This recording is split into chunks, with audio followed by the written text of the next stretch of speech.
Hey, it's Jeff McNichol down here at Mom's Music, 1900 Melwood Avenue.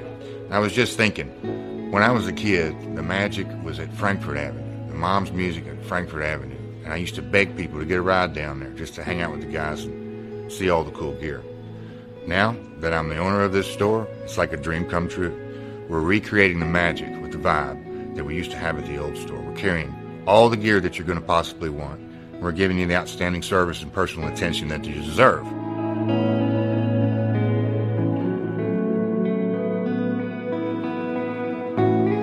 Yeah, so we've got the great guitar shop here. We're carrying USA Fender, USA Gibson, Paul Reed Smith, Gretsch, Jackson, Charvel, anything you could possibly want. We're going to have it for you. Mom's is and always will be Louisville's music store.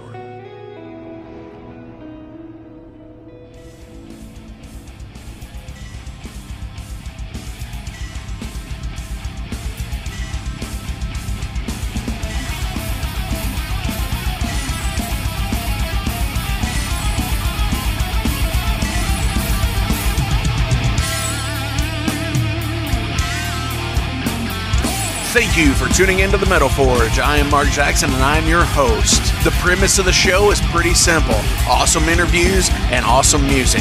If you want to contact me, hit me up at metalforgeradio@gmail.com or visit the website metalforgeradio.com. And now let's get this show on the road.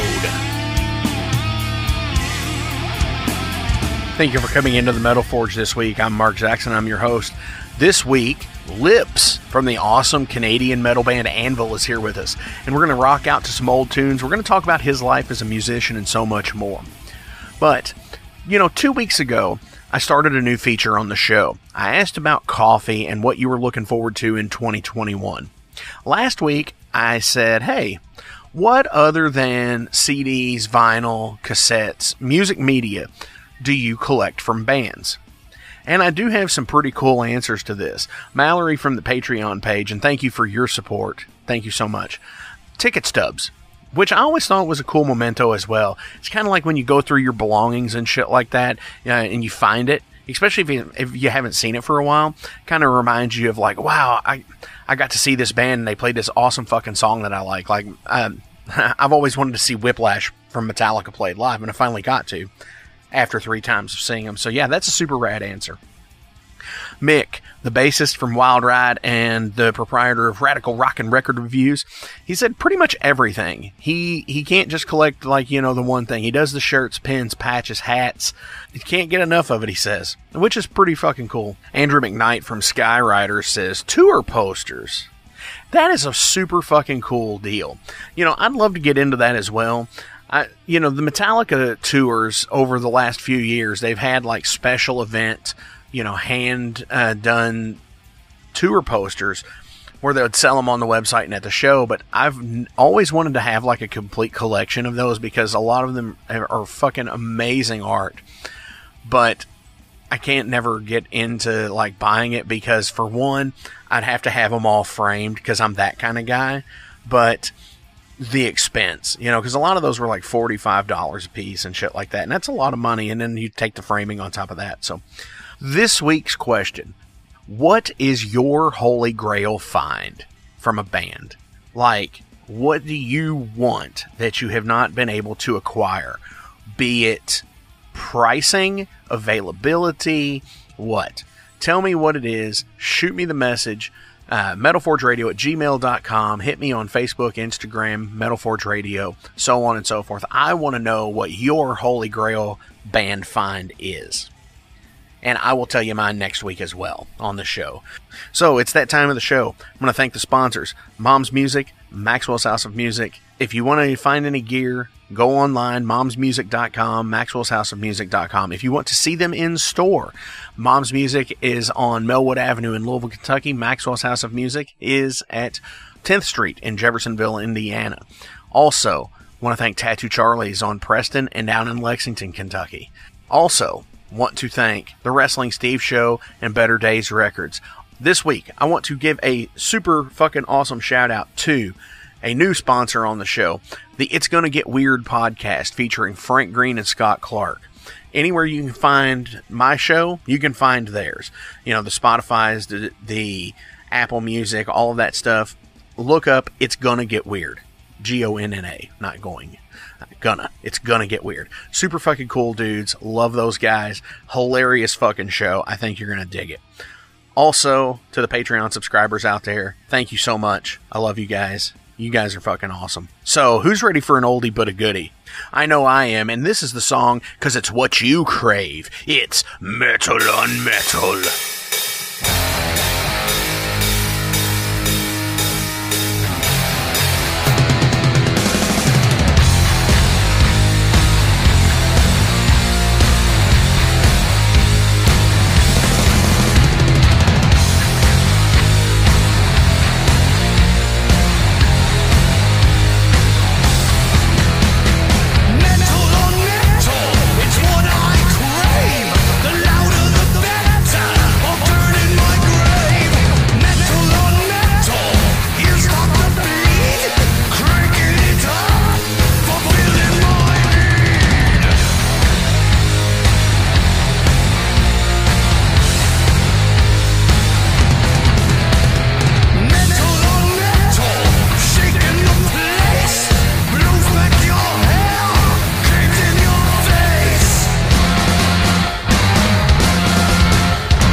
All right, Metalheads, I'm being joined on the line right now from Canada with Lips from Anvil. Lips, how you doing, man? I'm doing okay, man.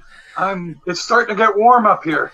I mean, isn't that a myth? Doesn't it like hardly ever get warm though? Nah, I'm kidding. Yeah, well, you know, if you've never been here, then it's easy to get bullshitted. Oh, absolutely. And, that's always been one of my goals. I want to try and at least make it to Canada. I want to see what it's like. Right. So, what's it like? It's clean. Right. And everybody's polite. For sure. So, first off, you just had a birthday here recently. Happy birthday. Thanks, man. You just turned 65. Still fucking rocking. 65. Oh my gosh. Still rocking. Still. That means free money from the government. Social Security. Gotta yeah, love it. It's whatever. Retirement, right? Right. You start sending you money that you paid a long time ago back to you. Definitely. So still rocking. You're just about a year removed from the latest album, Legal at Last. Right. And obviously you released it February of last year, and now COVID hit. It sidelined the world from touring, and it looks like when I'm looking at your Facebook page here, you've got some dates that have been rescheduled for this September and on. Yeah, there's definitely some hope there, but I don't know that it's going to go farther than that. Right. And that's been one of the things that you have to plan, because if you don't, you're not doing anything. Exactly. And there's been so many bands who have sit there and planned to do things and not planned. And I've spoken with bands on here. It's like, hey, are you going to try and do something later this year? And they're like, no, because we already know it's not going to happen. For some instance, it's like they're going to get left in the dirt at some point, because if it does open up in, say, July or August, and then they're left scrambling the rest of the year. Yeah, you can't sit there and do nothing constantly. No. And just wait for everything to open up. Because it's really fluid. Anything could happen at any moment, so it doesn't matter. For sure. So you make plans, and if they get blown out, then you make more plans, and you just keep doing that, because there's no other choice. I mean, if you want to sit back and wait and just wait, you're going to get, when it does go back, you're going to be one of the guys that is going to be in the back of the line. You got to know that. Absolutely. With the big, the pandemic and the break, have you all started to write new material in that time? Yeah, I'm almost done. Oh my gosh! I'm almost. I'm ready to go in.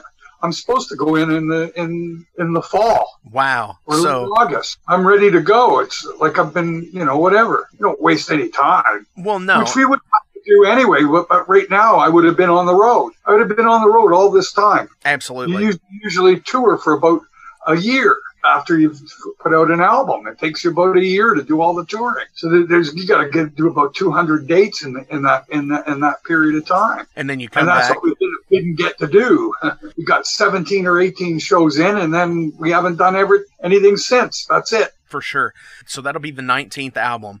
Is there, and you're supposed to be going in and recording Anvil 19. It's not COVID-19, it's Anvil 19. Nice. That if that's the case, then that would be the only actual album without the blank and blank title, right? No, but we're not going to do that. I didn't figure you would. I don't think so. No, because, that is one of the things that you, over the last 40 years of the band, that I've always enjoyed is the album titles.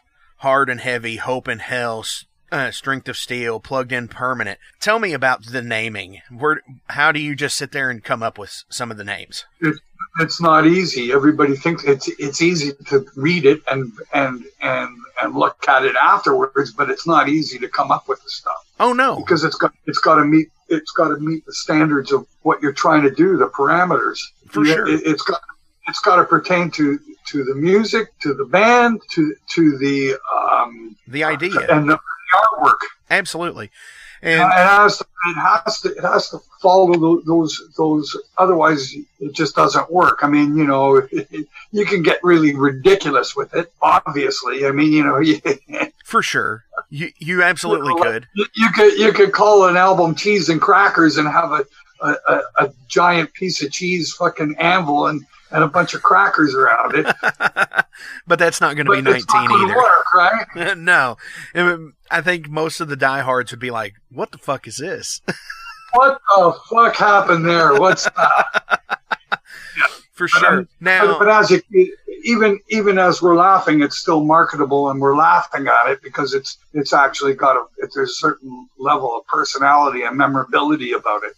But that's as soon as you use alliterations, and then you start mixing it with artwork, it creates a whole marketing strategy instantly. For sure. So these are the things, and they all have to pertain. Every cover has to pertain to the Anvil and how that pertains to the music or the title, or how it all kind of goes hand in hand. You're going to find a string of realities or a string of coincidences that aren't coincidences at all. They're all purposely put there, because nothing we've ever done doesn't come without a lot of scrutiny and thought. Well, the thing is like, if you seriously think and take back to in the early 80s and on through the whole first lineup, I would just say, is you all were releasing the albums where the Anvil was the intricate part of the artwork and the naming was. And it also seems to be like other bands kind of took an idea from that. ZZ Top in particular. The thing is, it's hard not to, because because we were way ahead of the curve, and as a result of being way ahead of the curve, that's why it took a fucking serious detour south. Because that's what happens a lot of times when the spearhead bands never seem to get the actual attention or the deserving fame that the recognition and actually go unknown. And some of that is it's what it is, and you got to accept it. It's not that it means it's bad. It just means that you're one of those bands. That's all. There's sure. lots of different categories, lots of different ways, and there's many different ways to make a living and have a good life, and which I've done. So like people are very very stubborn in the way that they look at things. It's like, where's your money, and prove that you're famous? It's like, I don't know, man. Listen, right. The whole other side of this coin, if you start looking at it, you wouldn't believe all the millions that the big stars don't make. That's actually more the truth, rather than the over-exaggerated aspect of it. There's it's like, I don't know, you can't broad stroke things like that. You really can't. There's the actual statistics on making it. It must be so small little puny amount out of thousands of bands make it to the higher echelon. Right. And that doesn't mean that they're not successful. For sure. I always like to look doesn't mean that they're not successful, because let's face it, Motorhead never did as well as Journey. Okay, that's exactly who I was going to throw out right there. Get your fucking shit together and look at it from the right perspectives. And if you ask me, I have more respect for Motorhead than I ever did for Journey. But right. I like Journey and I have respect for them, but it's not the same. It's not the same thing.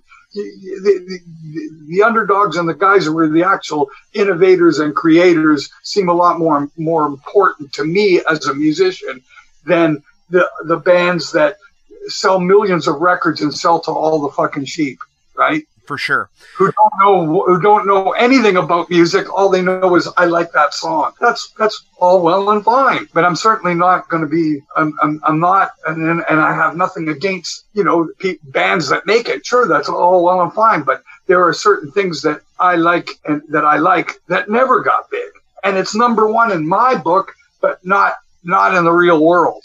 Right. And for the most part, that's the same with most metal fans. Come on, let's face it. Why are we sitting there making in judgment about, like when we talk about metal, why are we sitting in judgment? These guys never got big, or these guys did get big. Why is anybody even ever talking about it? Because at the same time that we talk like that, the stuff that we tend to gravitate for. Have you ever heard of these guys? They're the best unknown band you ever fucking heard. And you want to know about it. Right. Because that's the heart and soul of what metal was about.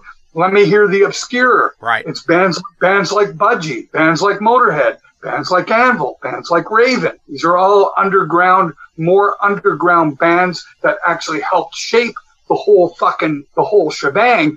And then all the big, huge bands on the outskirts used all the stuff in the center, the nucleus, these nucleus bands, as their forms of inspiration and influence. And they never got as famous. So you got to ask yourself at some point, what do you want to be?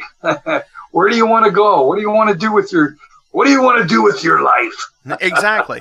And you talk about being in the nucleus there, and I think bands like Motorhead and Anvil and Budgie and Diamond Head and Angel Witch, Blitzkrieg, all of those bands you're a nucleus band, and I do think you ultimately influenced so many others around you. And Saxon as well. Many Saxon, yes. It's really anything that didn't get that commercial success because they didn't have the bubblegum fucking pop song on the radio.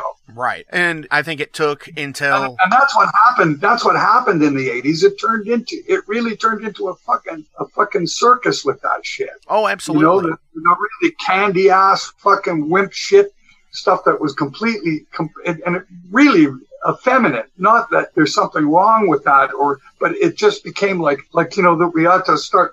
You had to sometimes look twice because you couldn't tell whether it was a guy or a girl. Well, and it was done so pretentiously, right. And then of course the whole sexual revolution because of what happened with AIDS changed everything. So right. Including the whole backdrop of what was going on as far as subject matter in bands and the way they dressed and the way they performed. It changed everything. So, yeah. Which I've always thought was very interesting, too, because you kind of hit on the glam side of metal with, like, the Motley Crues and stuff like that. And I don't think a lot of people get that they were influenced by you guys and those type of bands as well as the Metallicas and the Slayers were. Yeah, I'm sure that because let's put it this way: when I started out, there was no categories. Right. There were no categories. It's either you kicked ass or you didn't, and they called it hard rock. So it wasn't really until sometime after 1981 that they started actually identifying it as heavy metal. It predominantly came from the UK at that particular time. And that's not to say that that's where it originated, because come on, the Midwest sound from the USA, stuff like Grand Funk or the MC5 or Ted Nugent. I mean, come on, man, that's about as heavy as you could fucking get. Oh, absolutely. I agree. When you look at the 70s, so you can't just say it came from one place. You know what I'm saying? At least not from my perspective. Absolutely. Hang out for just a second. We're going to come right back. We're going to talk some more fucking Anvil. Hey everybody, thank you for tuning into the Metal Forge this week. I really appreciate every last one of you that listens. But before I go any further, I do want to tell you that we do have a Patreon page here. And there's 3 tiers. There's the down and dirty dollar tier. It's just $1. Hey, you're not going to miss $1. Nobody does. Then there's the $5 Showstoppers tier, which you get a patch, stickers, whatever we have that's in that price range. And then there's the $20 a month Master, where you can get a t-shirt, any size, any color of the Metal Forge logo. Fuck yeah, that's awesome stuff. Oh, and by the way, if you donate on there, guess what? You get the show 2 days in advance from everybody else. Thank you all so much. It's patreon.com/metalforgeradio. Check it out and donate today. I love you guys. Thank you. Hey guys, Wrestling Steve of the Wrestling Steve Show here. So if you're currently listening to the Metal Forge with Mark Jackson, then you understand that Mark Jackson has a pretty discerning taste when it comes to music as a whole. You'll also understand that he has a discerning taste for professional wrestling, just like me. My show is called The Wrestling Steve Show. I talk about modern and classic pro wrestling in a completely unbiased, unfiltered way.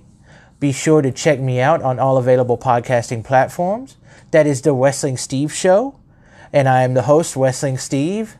Just remember, like Confucius said, man who goes through turnstile in Thailand is going to Bangkok. Pro wrestling. With the idea of a new album coming out, and you're to track. You said you're supposed to be going in fall. Is this going to be another 12, 14 song album? Because that seems to be what you've done lately. It's like longer albums. It'll be consistent to what we've been doing. Yeah, absolutely. Hell yeah. That's awesome. And the thing is that I'm constant trying to evaluate how things are best to work in today's marketplace. And part of me is saying, and part of me is thinking, we probably shouldn't be releasing actual full CDs anymore. This has been something. Part of me really says that you get 13, 14 songs, put 1 or 2 songs out a month. You know, that's actually really interesting that you bring that up, because over the last few months of shows here, some guests and I have been talking about the way the 7-inch market has come back for metal, as opposed to, you know, the pop and shit genres like that. How vinyl has resurged for metal, and then you have so many people releasing like a 7-inch. It's kind of blurry there on the video. Yeah, I mean, I get that 100%. It's like, why would you release the whole 12 or 14 songs at one time when, you know, you stand to make something and then it's be able... I'm kind of looking at, if you look at it from a visible perspective, right? Right. To the public. Is it better to put out one album in January and then by February it's gone? Like, it's fucking gone. And then you have to wait for to release something else. And then, next January they talk about the top albums last year, and everybody thinks that your album came out the year before. Right. No, you're absolutely right. So you're almost, it's almost more, it'd almost be more intelligent is start in January and put out a couple songs and maybe a video. Come February, put out 1 song. Come March, put out 2. You know, come April, put out 1. You know what I mean? And you just kind of absolutely no, that's actually a good idea. Work your way through your whole repertoire from the one album, and then by the time you get to the end of the year, you're still putting out songs from the same group, the same collection of music, stockpile of songs from that you would have put out at the beginning of year and completely forgotten. Absolutely, and that's how I think that's actually the reality of it. It's just a question of how long is it going to take before the business actually adjusts itself to run itself accordingly. That's the question. Right. That's the interesting thing about it is we've never been in a time where it's come back around to doing that until now. Whereas, you know, the 50s with rock and roll and the early 60s, from like 55 to like 65, it was all single oriented. You know, everybody went out and bought a 45, 7-inch, whatever you want to call it. That's how when I started learning how to play and when I started out as a kid, and it was affordable. Right. $1, $2.50. A 45 when I was a kid was something around like, could have been close to 70 cents or something. Oh, wow. With the conversion rate to the people here in America that listen, that'd be about 50 cents. Yeah. Right. So for me, I remember I would save up. I'd get a 25 cents allowance from my dad, and it would take me 2 weeks, and I'd be able to go buy the new Rolling Stones, like, you know, go and get painted black, and I paid 50 cents for it. Oh, right? My gosh. And then I got 2 songs. I got it comes with 2 songs. Yeah, you got the B-side. You didn't. You see, that's the thing. The bigger bands were really clever because the B-sides were just as good as the A-side. Right, absolutely. You're actually, in a certain sense, you're getting two songs. Right.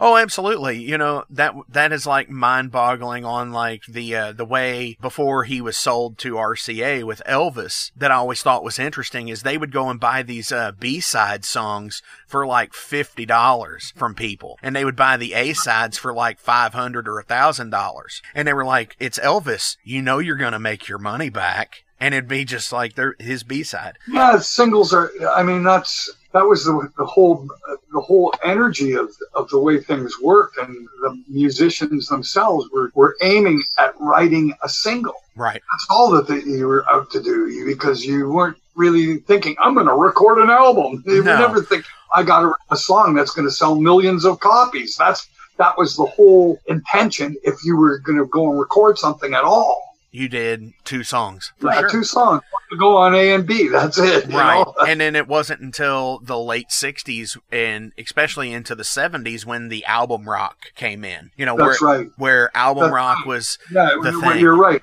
It started to happen in the 60s. And I think that it's really, the Beatles kind of changed it. For sure. I think that the Rolling Stones actually started to change it with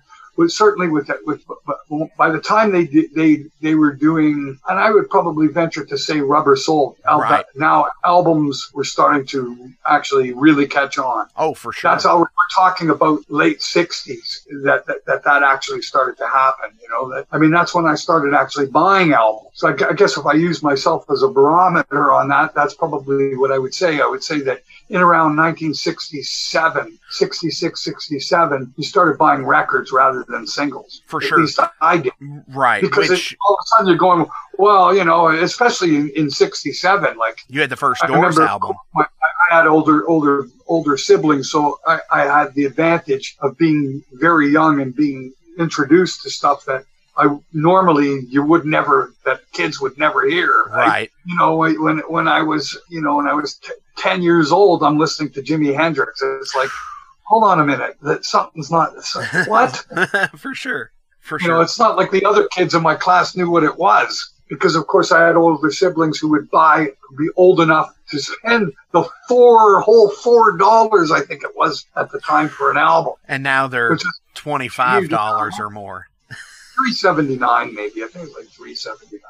Oh my gosh! But, yeah, I mean, as crazy as it sounds, I mean, come on, man. What do you want?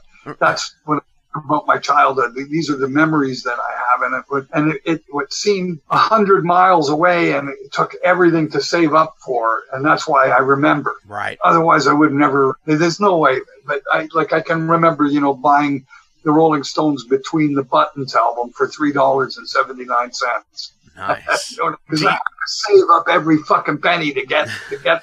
That was a lot of money for a fucking 12-year-old, right? Right, absolutely. So do you still have anything of your original collection? Oh, absolutely. It's all sitting up. It's in the attic. I never look at it. It's not going to be for anybody to look at, I guess, until I'm long after I'm gone. Oh, come on now.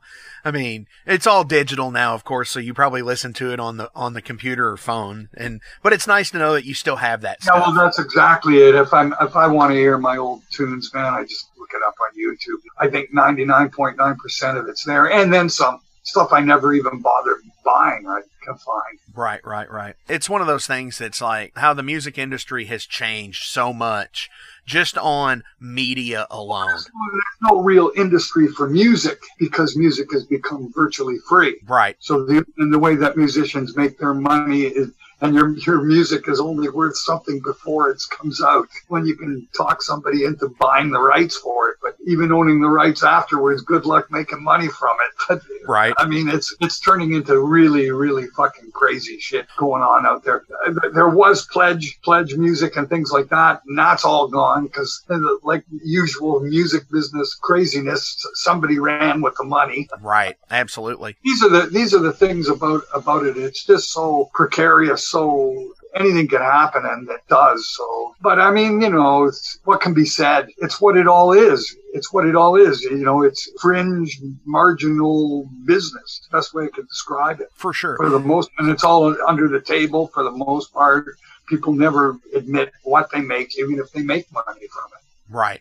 So with what you were saying about rights to your music, we know the story how Metallica went back to Warner Brothers and bought their catalog back, and Paul McCartney finally got the Beatles catalog back. Is that something do you have the rights to the entire Anvil catalog? Oh, no. They'll never ever give me my rights back. Okay. From my first 3 albums. They still own them to this day. And in those days you could sign a contract that was for life or forever. And that's what we did because we didn't know any better. Right. And that's the end of it. So they're gone. And we looked at trying to get it back, and there is no real way to get it back. No, because unless they sell it back to you. It's a money maker for them, and they know that's the end of it. Yeah, and they know that that's it is. That's it. Why am I going to sell it back to the musician? This is a consistent money maker. It has been. See, the original label doesn't own it anymore. it was bought over by a big, huge conglomerate called Unidisc, which basically owns pretty much all Canadian music. They just bought out all the failed record companies and all their back catalogs. Right. They own one of the biggest Canadian distributors of Canadian music that there is, and they do not license to the USA. Wow. They'll sell down there, but they'll be there on import and whatever that they do business, the way they do business with the United States. So my first 3 records to this day are still on import, or are, even if they're available at all in the USA. Right. For sure. I know I haven't seen copies of them in years. Yeah, this has been the Anvil fucking plague that we caught on our first record deal that it never really healed. Right, absolutely. So, and it never will. So that's the business. That's what I'm trying to get at, is that there's a business behind this, but it's really almost criminal. No, you're absolutely right. I mean, let's put it this way: the kind of contract that I signed in 1980, when I signed that, doesn't exist today. It's unlawful. Right. You can't sign your rights away for a lifetime. There's no such thing. No, and it's based on life of the album. You can sign it up to a certain amount of years, and then it has to come back to the original owners. For sure. It's just the way. That's life, man. Right. But let's face it. Come on, man. I've done lots of albums since, so it's all good. Exactly. People talk about the Don Arden situation, with Black Sabbath, and how they got screwed so hard, but nobody goes to think about, bands like yours, or that happened the same way too. Motorhead got screwed over quite frequently as well. I don't think that there's such thing as any band that never has been. If you meant anything in this business, if you mean something, or actually relevant in any shape or form, you will have been ripped off. For sure. At some point, by somebody. This comes with the business. Come on, man. You can't avoid it. You're right. You're absolutely right. It's like become a big drug dealer. Well, eventually you're going to get busted. Definitely. It just comes with it, right? We're going to take a real quick break here, and it's always really fucking cool when I can debut a new sponsor on the Metal Forge. Check this shit out. I think you're going to dig it. Welcome to the night. You think you know Night Demon? Then the Night Demon Heavy Metal Podcast is for you. Step into the darkness as we peel back the curtain to give you an unprecedented, all-access look into the mind and the heart of the demon. We're talking band history, song analysis, studio anecdotes, stories from the road. It's everything a diehard Night Demon fan could want and more. This is the only place to learn the inside scoop, the deep dive trivia, the untold tales from the band members themselves and those closest to the Night Demon story. Need more? The Sacred Night Demon Crypt will be pried open to reveal demo recordings that have never before seen the light of day, all with in-depth commentary by the band and the people who were there for the writing and recording process. This is a gold mine, a treasure trove of all things Night Demon. Head over to nightdemon.net or wherever you listen to podcasts. The documentary came out a little over a decade ago, and it's changed your life how? I haven't done a delivery in 13, 14 years. That's pretty much changed. Well, absolutely. It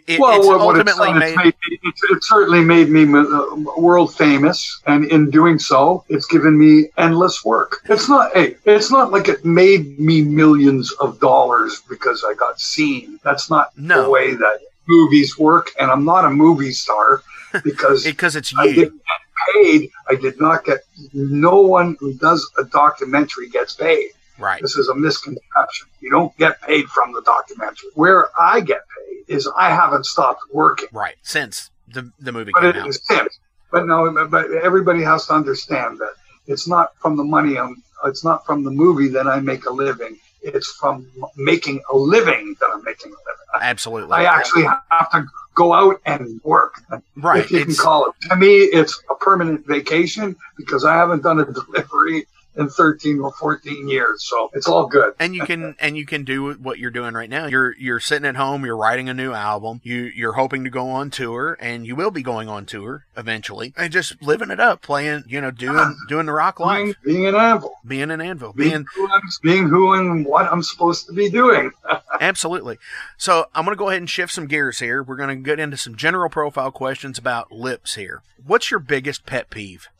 I think it's probably people who talk about my history and my music like they know about it and they've not listened to it. That really pisses me off. Absolutely. And there's a lot of it. People have no familiarity whatsoever to the albums between Forged in Fire and Juggernaut of Justice, or let's just say This Is 13. All those albums. Right. 10 albums. For 20 years of my existence, no one's listened to these records, and then they talk about us like they have. Understandable. And that's I don't get it. I actually don't get it. Where does your opinion? Like, I mean, some of it is, some of the people that includes, or who it's phenomenal. Like, as an example, our old guitar player Dave Allison, who was in the original lineup. Well, we've become back to becoming friends again, I suppose you could say. And, like, here we are, some 35, 40 years after the fact, after he's been out, and it's like now he's saying that he likes the band. Right. As of only recent, like from Anvil is Anvil on, like that late. Right. So when you ask him, have you ever heard this specific song or this specific album? He goes, oh, it's all suck. It's all shit. It's all shit. Well, have you heard the song? No, I'm not familiar with it. Why are you giving me an opinion on something you haven't heard? Exactly. I don't understand that. You've already decided before you've even heard it that you don't like it. So it's not going to even if I play it for you and let you hear it now, you've already got the attitude you're not going to like it. Right. That's not going to help. That's a big problem in itself. That's how do you get past that stigma? And I really don't know. And you ask me what my pet peeve is. Well, that's a big one. Because that's a huge injustice for a lot of work. There's a lot of work that has gone into. It's a lifetime of writing songs. Come on, man. For sure. Absolutely, I agree. You're lumping it all in, just saying I don't like it, and you haven't. And you never heard it. Beyond me. What is your favorite TV show growing up? Twilight Zone, Star Trek.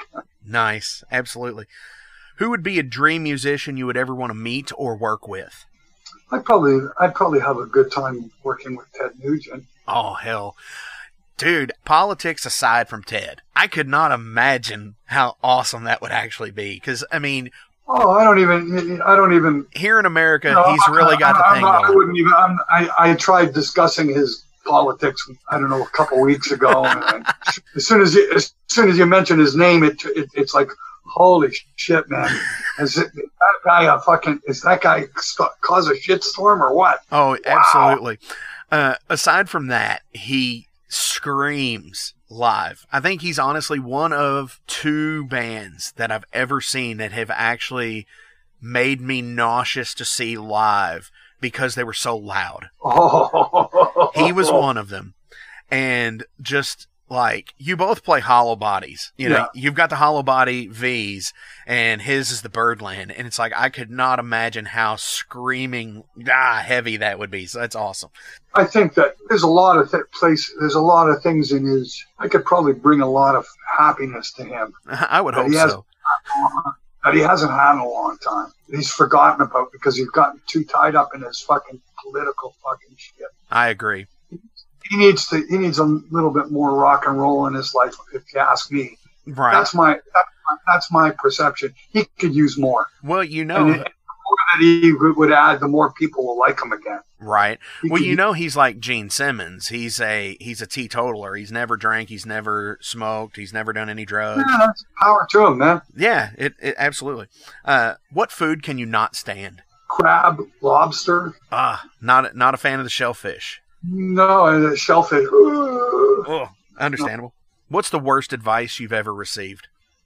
Oh, it's usually people who are really, really stupid about the music business, and they come through. Why don't you write a hit song?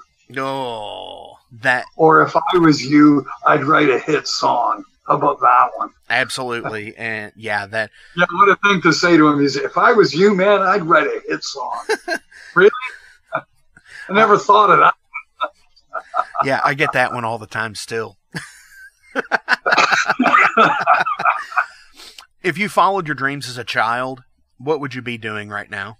I'm doing it. Absolutely. See that right there. You're doing it. That's awesome. Doing it, man. My dad brought home a guitar when I was 10 years old, and I'm standing in the living room, and I'm going, this is what I'm doing. Nice. And I did. Other than music, what do you invest too much time into? Worrying. Understandable. I get that a lot. I get anxiety over shit all the time. Usually for no reason. Right. Usually it's almost like worrying just for the sake of it. I don't know, man. Maybe Right. I like to. I don't know. I haven't been able to figure it out. Lifelong problem. Understandable. What is your most cringeworthy moment on stage? Ooh. Well, there's been a couple. We were at the Philadelphia Spectrum opening for Aerosmith, and there were at least a dozen record labels in the audience, and my rhythm guitar player was behind his Marshall stacks, puking his guts out. Oh, wow. He didn't play for most of the set. Wow. So we were supposed to be a 4-piece, and went out really as a 3-piece or a 4-piece with a drunken, fucking wasted guitar player. Is that when you know? That's pretty cringe-worthy. That is. And there's things that I prefer not to remember. That's Right. one of them. That definitely. Some nerves got him too hardcore at that point. Yeah, that's from overdoing it the night before. That's okay. It wasn't nervousness because of the reps there. No, it was a result of what happened the night before. Okay. What's the last thing you watched on YouTube? The sensational Alex Harvey Band. Ooh. Not an answer I would have expected from anybody else on the show. They're an English rock band from the late 60s, early 70s, maybe. I'm definitely going to have to check that out.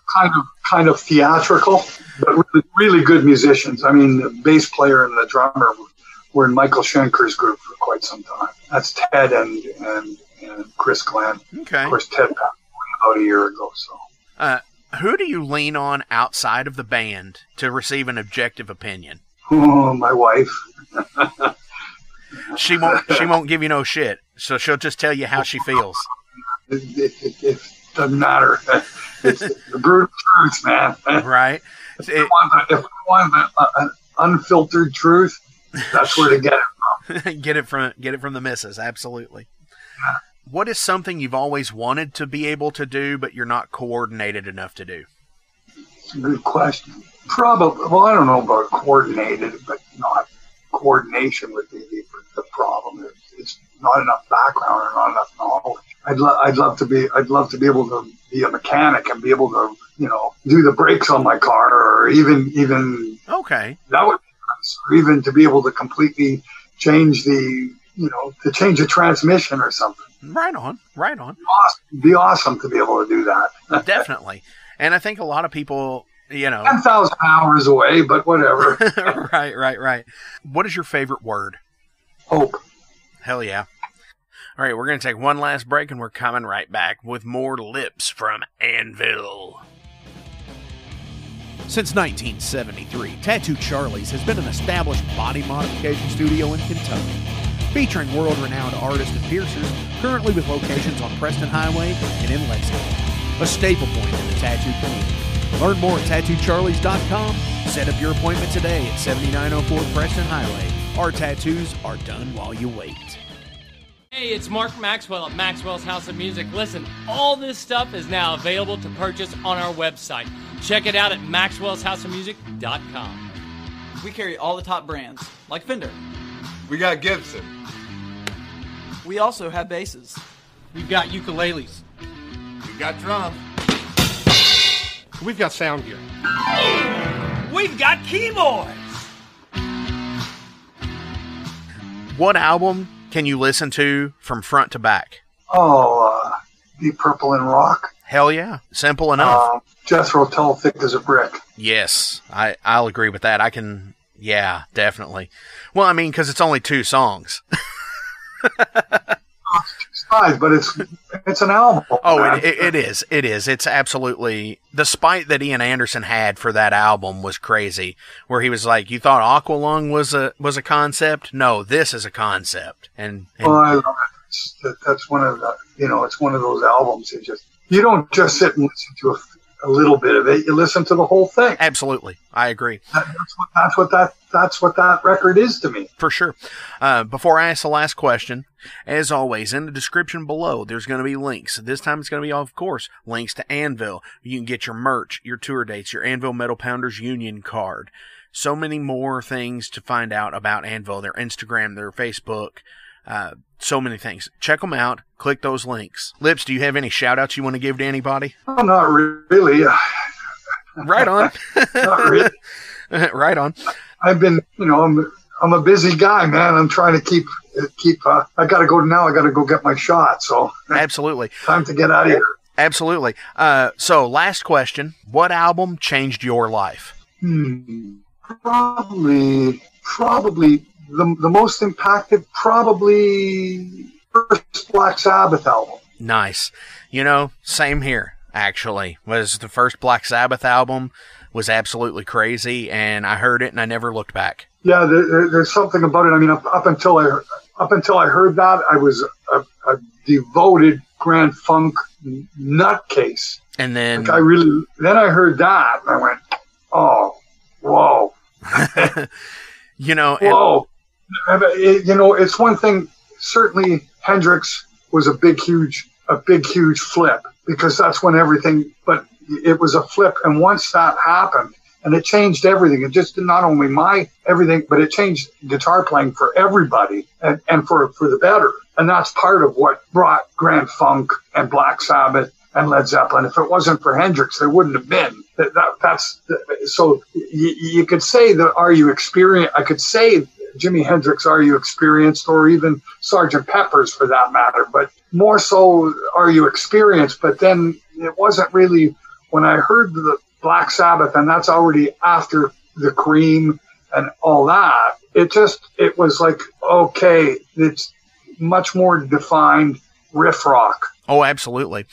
I think that's the best way that you could describe it. It's like, oh no, wait a minute, that's this aspect of hard rock. It's all riff rock. This is a riff rock band. That's like where a succession of notes is being played over and over, and the singer is singing a melody over top of it. For sure, this was a new, a newer way of, or the newfangled way of going about writing music. Certainly, it's a far different from the Beatles using every jazz chord and every possible permeation of chording to create melody. Here you've got something that you're just repeating a riff over, and you're singing a melody over the riff. Oh, absolutely. It's two different ways of writing music, and that's what I cite as being a big. It's sort of like that's like the Encyclopedia Britannica just came out for of sure. Rock. Oh, absolutely. Just chapters, but they recreated a real library of how to go about to write songs, at least to me. No, I agree with you 100%. And I think they were, everybody has the debate of Black Sabbath versus Led Zeppelin, of who created, quote, heavy metal, right? And I think with that is, I always say Black Sabbath, because while the albums came out pretty close, the first albums came out pretty close with one another, Zeppelin was still more, I think, blues oriented, like the bands like Cream and the Yardbirds and bands like that, where Sabbath went completely the other direction and had this riff rock, as you say, and that's the truth, I think. And I think that changed the way metal and music came about. To me, Led Zeppelin was the Cream with a separate singer, in a lot of ways. Right. I mean, it's Eric Clapton's buddy. Yeah, right? It is. Page was Eric Clapton's buddy. I don't know, but kind of. And then there was Jeff Beck. So the three of those guys are like, the early Beck albums were sort of like Zeppelin-ish too. Right. Even I think they both did versions of "You Shook Me," as a matter of fact. So I mean, sure. It's not. I mean, they were all copying blues greats, the blues greats of from the Mississippi Delta area. You know what I mean? Absolutely. That's the shit that the British rockers were really centering on and learning how to play their lead guitar from. Right. So it's blues based. But Black Sabbath, although did start out with a lot of blues based stuff, and they did something that was different in the sense that they used tritone. They used blue notes. Yeah. Which is much more influential as far as heavy metal is concerned, because just about every fucking metal band in the world now uses those scales in all of their music. Oh, for sure. It's everything, and it's not just one band. Every fucking band. No, you're absolutely right. So that's where it really different. Certainly the song Black Sabbath itself, right there is the ultimate, the blueprint. Right there, it's their identification. And son of a bitch, they called it after the name of their band, and it's like these are the three notes. And if you're in the key of G, these are the three notes that it takes to be a Black Sabbath. For sure. The blue note, the dissident, and that has prevailed throughout hard rock, or what they call heavy metal exclusively. It's all of that, and it's so that's why I would say that they're much more pivotally important, and why it really opened up an aspect that is much more attached to today's world than Led Zeppelin ever were, in my opinion. So that's why. No, I agree with you on that. That's for sure. Lips, thank you so much for coming in the Metal Forge today. We're pounding away, and off of the 18th album, Legal at Last, ironically enough, Legal at Last, 18 albums. Got a little bit of a double entendre there. What do you want me to play out? Just play Legal at Last, and then at least people get introduced to it. Hell yeah. I should also mention, and this is complete so that everybody gets a chance to see it or listen to it. There's 2 songs that were released onto YouTube about 2 weeks ago, Nabbed in Nebraska and Winged Assassins, from a live stream that we did. Yeah, it's just another YouTube video, but it's not, because the sound quality is fucking awesome. Hell yeah. I think it's one of the best live recording sounds that I've seen of us out there. Best yet. Awesome. There will be links to the 2 videos below in the description for people to click on and check these videos out as well. Okay, yeah. So it's Anti-Bar, if you want to look. Anti-Bar, Winged Assassins, and Nabbed in Nebraska. Those are the 2 songs. So if you YouTube those things, it should come up. Hell yeah. They're both there. Hell yeah. So, as he said, from the most recent album from Anvil, 18 of them, as we all know, this is the title track, Legal at Last.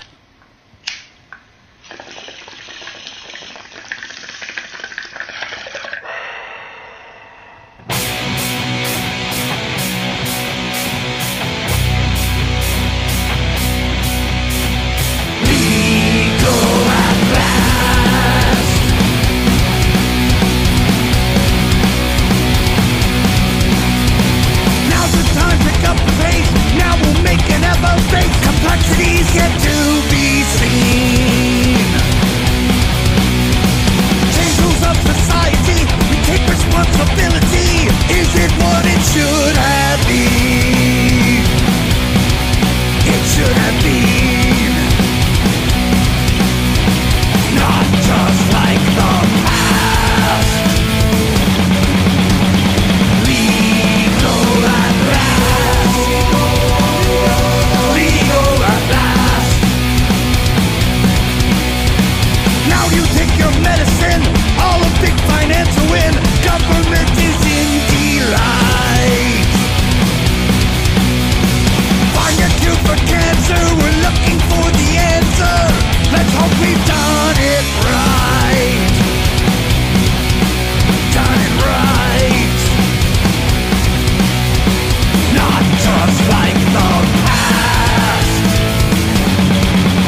other human fights, not the government's okay.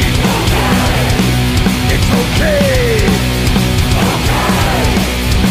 Not just like the past. Legal at last. Legal at last. Legal at last. Legal at last. Legal at last. Legal at last.